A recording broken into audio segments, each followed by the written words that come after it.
En fait, quand je suis arrivée au collège privé, on a commencé à animer des messes avec le collège.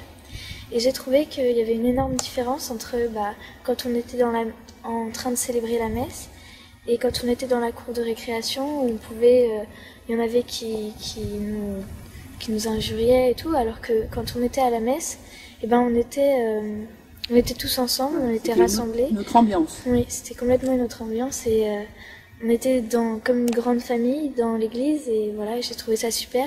Et donc ça m'a donné envie de continuer encore plus et de devenir chrétienne à fond, quoi. Est-ce que tu connaissais déjà un petit peu avant quand tu étais petite ou tu as tout découvert là? Ma mère, elle est baptisée, mais pas mon père.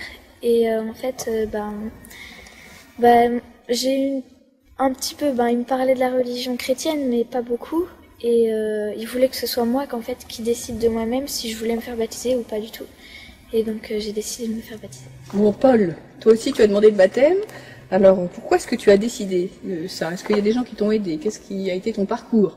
Ma sœur m'a mis sur la voie, curieusement, car je l'ai vue elle a participé à la quête des chaises. Ouais. Et elle disait c'est super, c'est super. Alors je suis venue une fois pour voir comment ça se passait. Et j'ai bien aimé. En plus, on peut dire ce qu'on pense. Ouais, sans qu'on se moque, peut-être. Et on n'a pas besoin de penser de si les autres vont nous critiquer ou pas. Parce qu'on peut parler librement. Et on se sent mieux, quoi. Et ma sœur m'a vraiment aidée sur ce point-là. D'accord. Alors, à vous tous les deux, qu'est-ce que ça vous apporte là, cette année, dans l'année, votre préparation?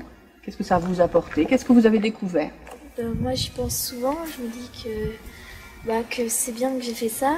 Et puis, je pense que ça va m'amener à être plus proche de Dieu. Et quand je serai baptisée, même maintenant, ça m'aidera à croire encore plus et à vivre encore plus pleinement ma vie de chrétienne. Et toi, Paul? Et moi, parce que j'ai envie d'être chrétien pour pouvoir être avec une communauté. Je n'aime pas être seule, j'aime bien être qu'on partage les mêmes émotions, qu'on partage les mêmes envies, les mêmes humeurs, qu'on puisse partager nos pensées, nos douleurs, nos peines, nos joies. C'est bien, c'est important tout ça. Et alors dans votre vie future, tu en as déjà parlé, vous vous imaginez comment un adulte chrétien? Qu'est-ce que vous avez envie de faire dans votre vie en plus, le fait d'être chrétien?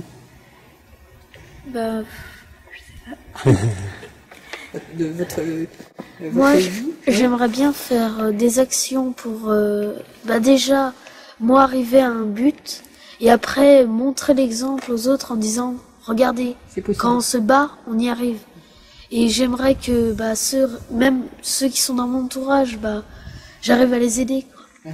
Alors obtenir une aide, rien qu'en leur montrant un exemple, pas en faisant une association moi-même, mais en leur montrant un exemple, et je pense que ça aide, quoi. Le fait d'être baptisé, ça va t'aider plus tard. Même un plus petit peut nous mettre sur le bon chemin, moi, je trouve. C'est important. C'est quand on vous dit l'église, parce que quand vous allez être baptisé, vous allez entrer dans l'église. Alors c'est quoi l'église pour vous?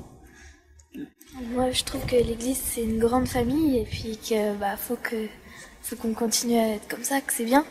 Et qu'il faut que tous ceux qui sont chrétiens, ils mettent leur cœur, ils offrent leur cœur à l'église et que on continue comme ça à faire des messes avec plein de jeunes et tout, que ce soit dynamique, quoi. Et les adultes, qu'est-ce que tu attendrais des adultes autour de toi Moi, je trouve que c'est bien comme ça.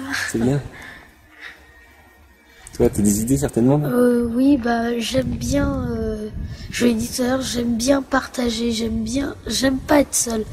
Et pour moi, ça permet d'exprimer. Les gens timides, ils vont pouvoir se rehausser, mais pouvoir parler plus librement. Arriver à dire ce qu'ils pensent, à relâcher aussi ce qu'ils ont sur le cœur, parce que parfois ils prennent tout seuls. Ils prennent le mal, ils le gardent pour eux, alors que si on est ensemble, c'est comme un proverbe dit, c'est plus facile de casser une branche que d'en casser deux, quoi. Alors qu'unis, on est presque incassable. C'est une loi. Je pense que chacun a sa place dans l'église, hein, qu'on soit timide, petit, grand, oui. On a tous quelque chose à faire. Oui, et je dis, c'est pas les personnes âgées avec les personnes âgées, les jeunes avec les jeunes. Moi, je dis que même une personne âgée avec une jeune personne, ça peut faire des trucs fabuleux, quoi.